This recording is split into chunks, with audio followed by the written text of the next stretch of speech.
Hello everyone, Gunter here, and welcome back to another episode of Gunter Talks.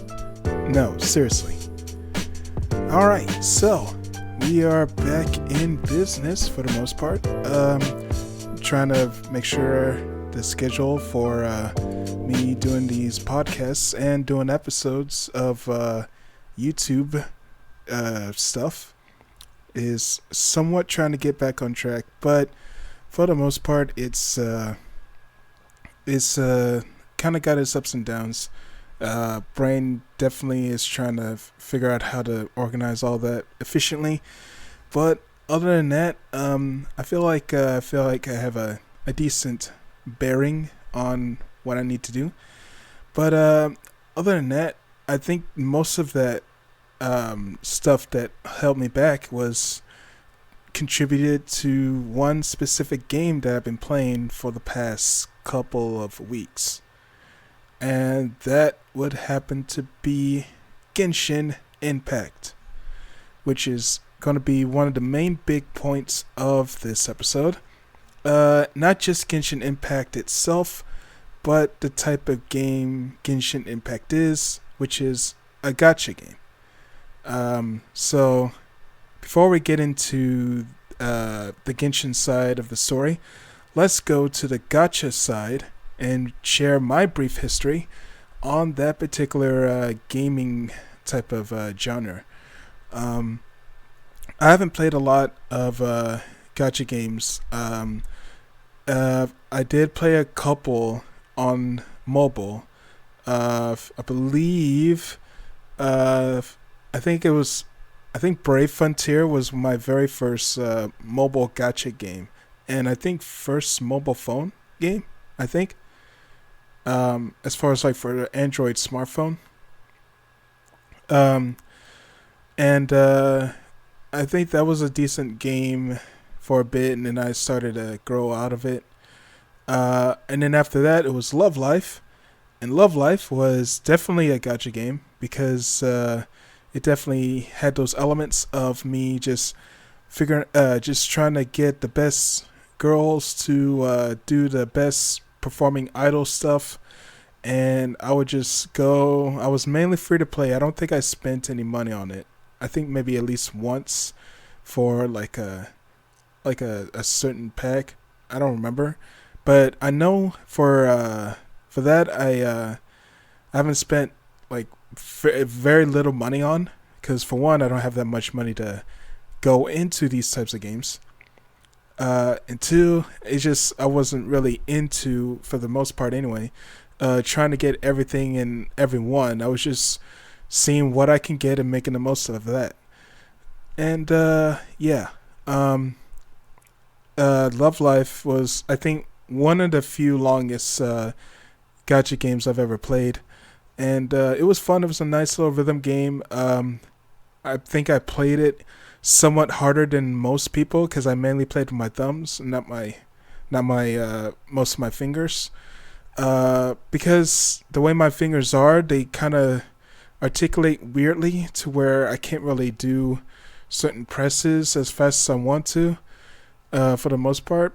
And the way the thing is, it's an awkward type of a U shape to where even if I did try to tap on it in the positions they would do, it would still like not really follow. And that's why I would do my thumbs, because my thumbs are a lot more easier to react to and just do those types of stuff. But in the end, it's all about trying to get those roles and getting the best characters and getting those. It's like, you know what? It's basically trading card games, which in itself is a type of gacha as well. Maybe, actually, it is for the most part. It's not like super crazy. Well, I think it can be, but essentially, you're trying to buy packs of stuff in order to try to get the best thing to do the thing to win the game. And that's basically essentially a trading card. And those I've dealt with for a long period of time. And I've just finally stopped because that was the true money. That was the true money guzzler for me at least. Because while people are wailing on trying to get good cards, or not good cards, good characters in Gacha, I was somewhat almost wailing big time on trading cards, trying to get the best stuff over there.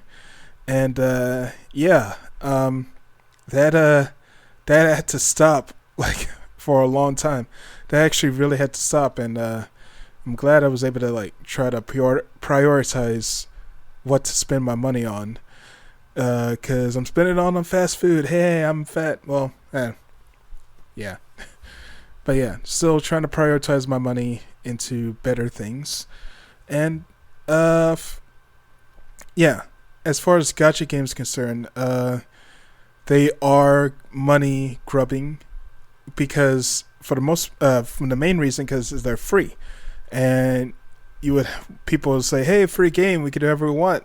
Not necessarily. They still want to try to make a profit out of it, and most of the times that profit will turn into, "Hey, buy this type of currency, so you can try to get a certain character that you would like." Or maybe need in certain cases to do the thing to win the game or have fun or whatever. And I never focused on like trying to get the best character. I was trying to get a character and work around that. That's always been my main thing. So yeah.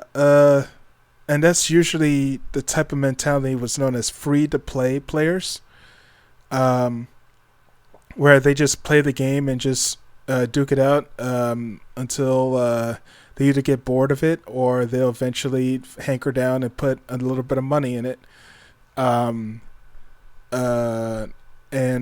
whale on it or something like that.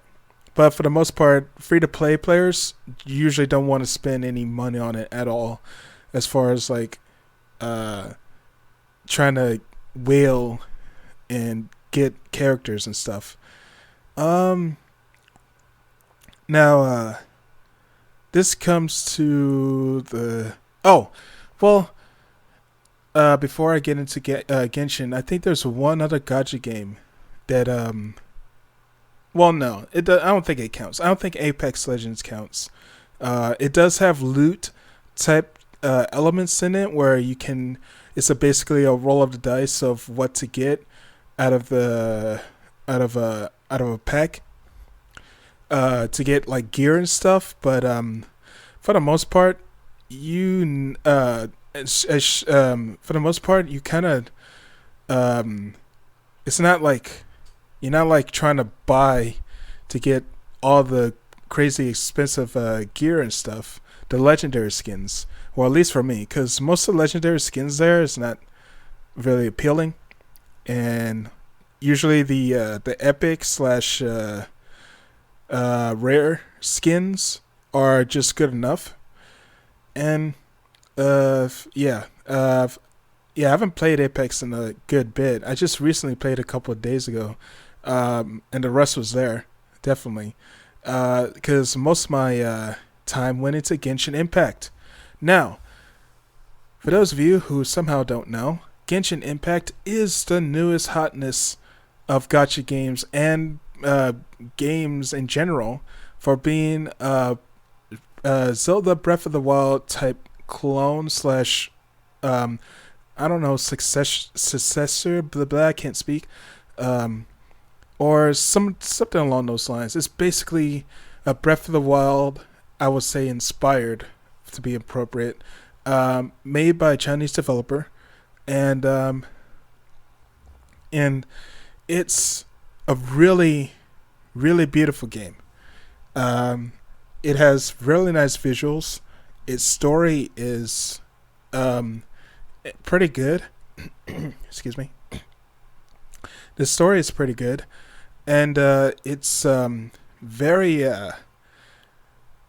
it's a nice mix of exploration to where the stuff that you're exploring is really super interesting, where they mix in a bit of European type of lore fantasy type thing with the actual Chinese element fantasy history, which I've always been a fan of ever since like movies like the Disney's Mulan, the cartoon version, not the remake, where they explore like, well, they didn't really explore it. It was just, you can just feel like it's in the beginning where they do uh that art painting type opening where they show the ink draw all the type of mountains and symbols and stuff, and you see those type of mountains in a certain area in Genshin, and those are the stuff I like.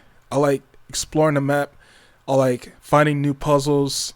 I like finding stuff to like either just unlock or just to fight or just whatever. It's most exploring the map is like the best part of Genshin Impact, and I can literally do it for hours on end, and I have. And my lack of content on YouTube basically just shows because of it.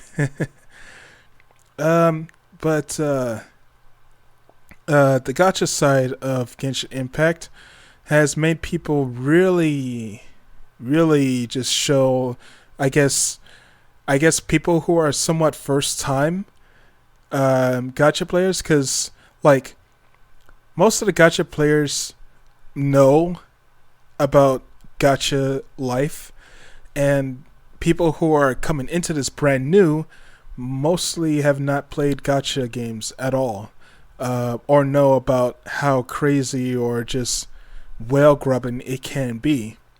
And there are a lot of big YouTubers who found that out the hard way when they got to this particular game. They got to Adventure Rank or AR 40 and see how difficult it was to try to level up different stuff and different elements and stuff.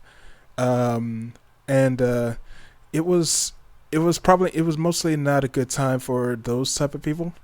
But it ended up being like a lot of people that were super putting money into the game and doing the gacha wishing to try to get the big characters and see what's what.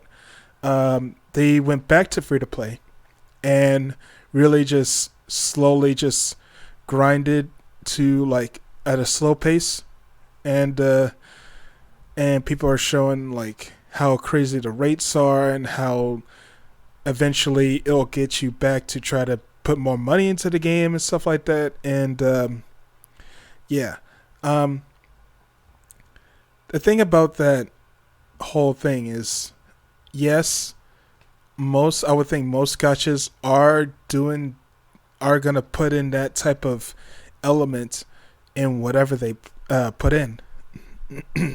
Excuse me.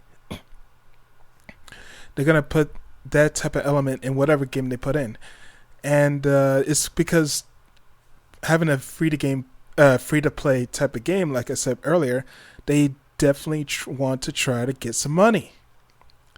They can't make it free to play for long, and they do have different methods of doing so. But this one's kind of weird in a sense that you have these primo gems that you collect by doing various objectives and just exploring the map and all this type of stuff. And once you get a certain amount of primo gems, you're able to convert that into a different type of currency for wishes. Now, you can get like I think need 1,600 to make 10 wishes essentially. And once you do that, you're able to wish / roll for 10 things, which it could be a character that can go up to a 4 or 5 star, and weapons that can be ranged from 3 to 4 to 5 stars, depending on what banner slash area you choose to make a wish or roll.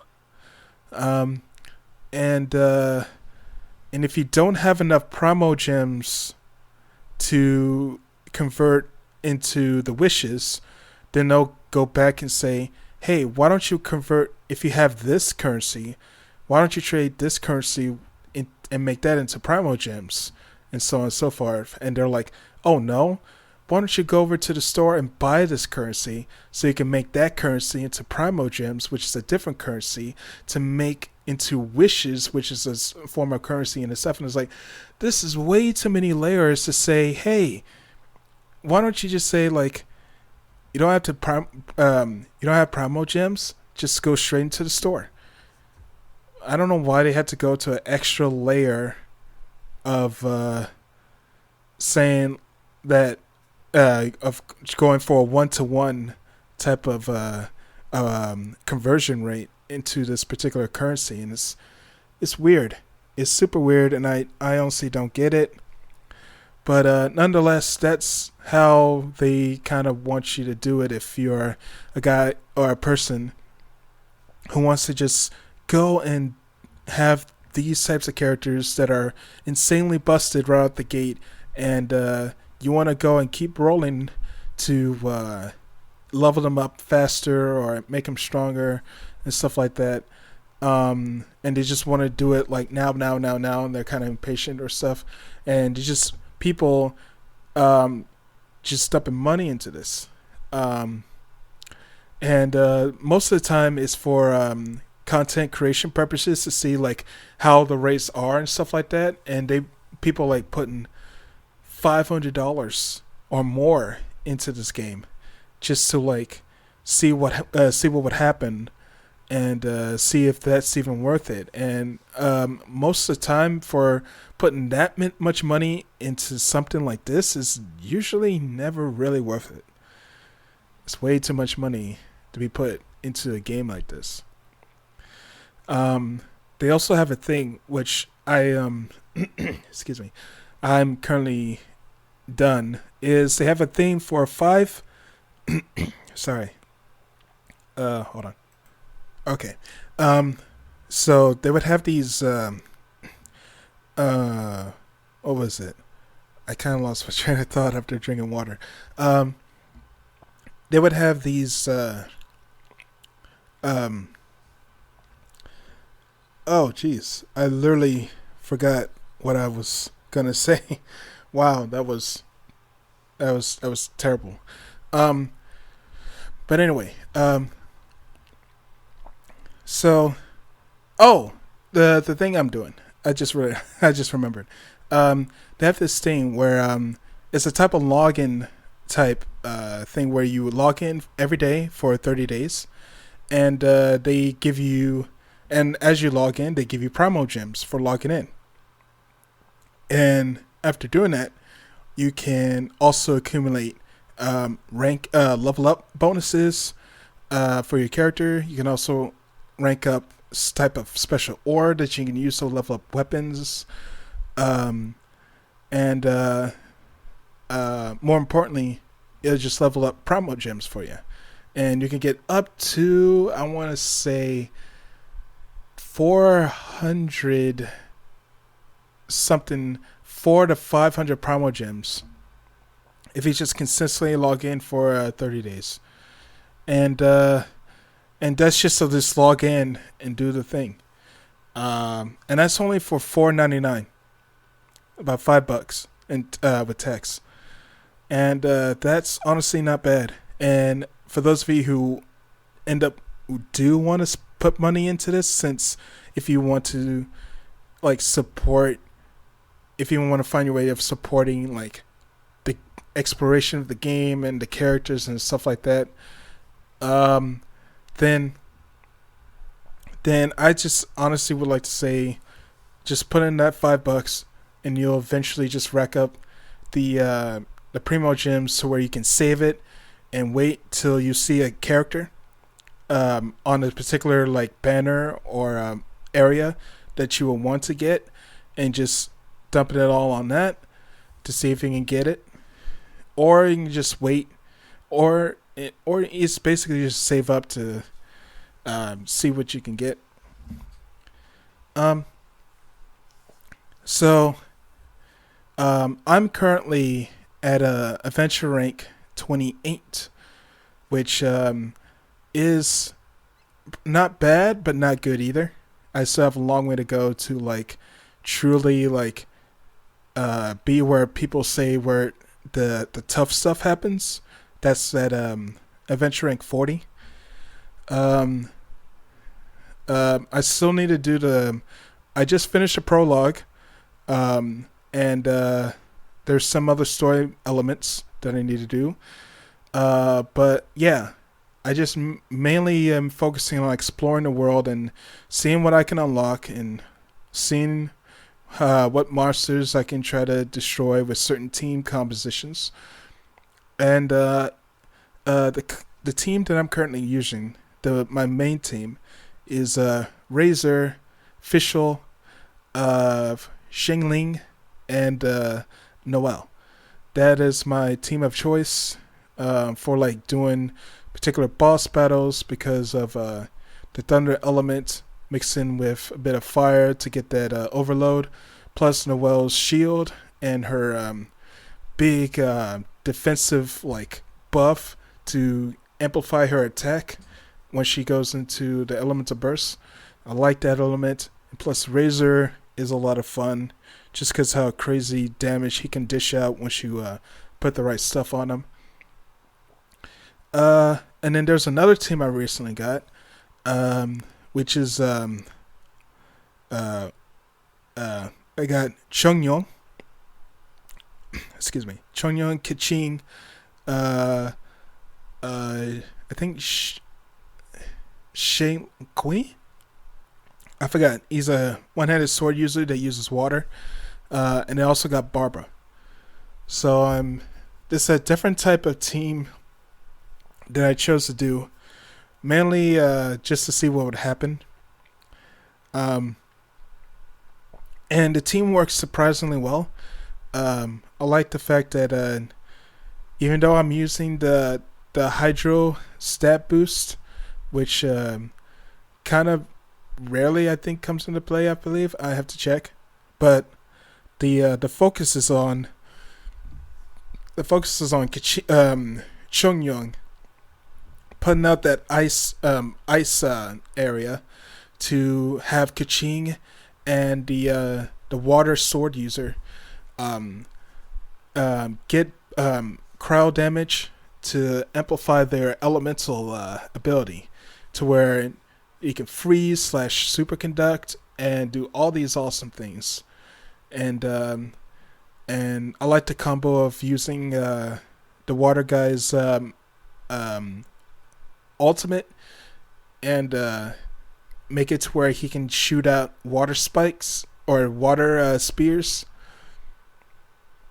as you attack, and just switch out to Chongyong, put out that area wall, and then as you attack, you just freeze the opponent after each hit, and it's super good, especially against Ruin,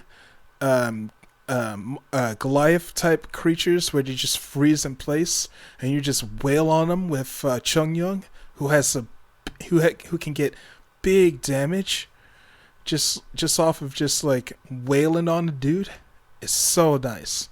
It's so nice to see. And yeah, it's a fun game. The element system is really nice. And it's a really fun game, and it's definitely worth playing for free on PS4, PC, and the phone. Now, things about the way to play the game, or how the game is structured as far as like where to play it. Currently, like I said, you can play it on PS4, PC, and mobile. Now here's the thing. The PS4 is fine, though the PC is going to be a lot greater experience, and the phone will be an even greater experience. though I don't know how great experience it's going to be since my phone is not compatible for it. Ah, that sucks. That sucks. I always wanted I wanted to be able to um I want to be able to play this on my phone and then be able to try to catch up and level up like that and stuff. And seeing how beautiful the game can be on my phone off of like YouTube videos, and it sucks. It sucks. And I'm not wanting to go out and update my phone just to try to play it on my phone. I'm not that hunger crazy about the game. Um, but it's also a shame that for PC and mobile users, you can share accounts and you can level up faster that way. Whereas the PS4, you don't share accounts to where you can't log off of your PS4 and go on your phone to level up and then use that account from your PS4 on your phone or on your PC. It doesn't work. But you can still use your PS4 account to crossplay and play with friends on different devices. So that's one decent step, but it's unfortunate to where you can't really go and have your phone to level up. So that's unfortunate. But in my case, it doesn't matter since my phone's not compatible with the mobile version in the first place.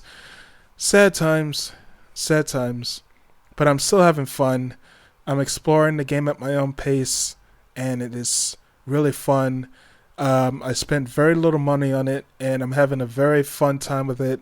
Haven't gotten to AR-40 yet, and that'll probably be the most time where I can spend just a very little time on the game, and won't be exploring as much unless the world decides to open up even further, and that's where I get to like truly waste my time on.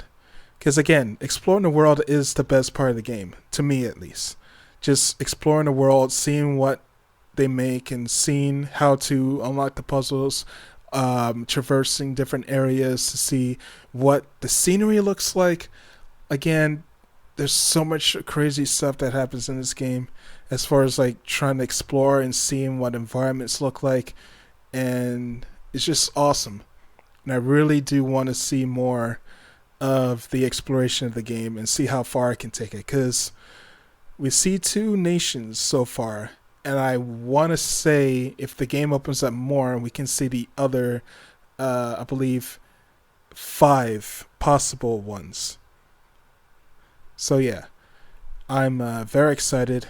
I really do want to see how this game progresses, if it ever does. I mean, the game sold a lot of copies, and it made a lot of money due to those gacha whales slash just people putting the money in.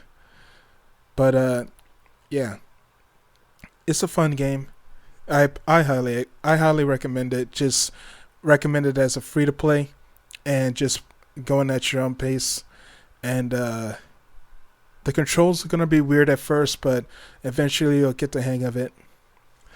But yeah, other than that, I guess that's it as far as my Genshin Impact / Gacha story podcast. Thank you so much for coming in and taking a listen. If you happen to not checked out my other episodes, go and check them out. They are on the YouTube playlist, and it should be a card up here in the top, or it could be at the end of the podcast session, whichever. But yeah, go ahead and definitely take a listen, and I'll try to get a different topic to talk about, and it'll probably be a little bit more than 30 minutes or so, but most of the podcast episodes are going to be about 30 minutes. That's probably the best time frame for them. Just 30 minutes of me just talking randomly about stuff that I feel like talking about. It mostly won't be negative. It'll just be a positive type of experience. Just me just just speaking some stuff because just wanted to let it out, you know?